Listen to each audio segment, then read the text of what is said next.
Well, guys, we haven't seen this one yet before. We've got a holiday celebrating a name, one of the most common names that have held solid ground for centuries. It's certainly not your average trading day to celebrate. On March 27th, it's National Joe Day.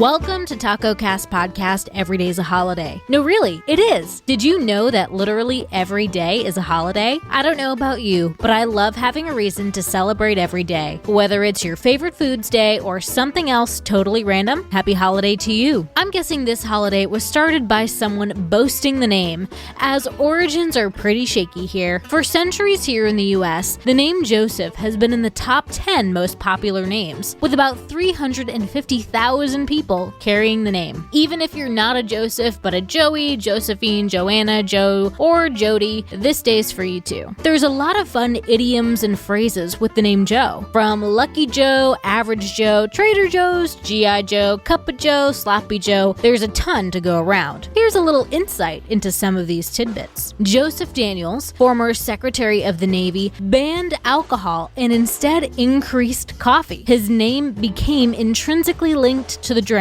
with Cup of Joe, a phrase we still use today. The first Trader Joe's opened in 1967 by Joe Colombe in Pasadena, California, and owned by the Albrecht family, who also owned the chain Aldi. The company hails in many rankings as one of the best supermarket chains in the US, tops rankings in customer service, has made the list for most ethical companies, and has also ranked among the best places to work in the US. The song Hey Joe was first registered for copyright in the US by Billy Roberts in 1962. It has also been credited to Dino Valenti, both disputing who created it first. It was in 1966 that Jimi Hendrix recorded the version that became so widely known. The G.I. Joe was created in 1964 and is known as the first action figure and represented each branch of the military. According to the Smithsonian, the name G.I. Joe was inspired by a 1945 film about war correspondent Ernie Pyle, titled The Story of G.I. Joe. The name was perfect, Levine remembers, because government-issued Joe was a real everyman title. Obviously, there are quite a few famous Joes out there. The current U.S. President, Joseph Gordon-Levitt, Joey Tribbiani from Friends, Joe Exotic, aka the Tiger King, Joe Montana, Joe Pesci, Joey Ramone. I could go on and on. Statistically speaking, we all know a Joe. So be sure on this day to tell a Joe how much they mean to you, or just let them know that today is their day. Drink some Joe, listen to Hey Joe while eating some Sloppy Joes. Happy holiday, everyone, and I'll see you tomorrow.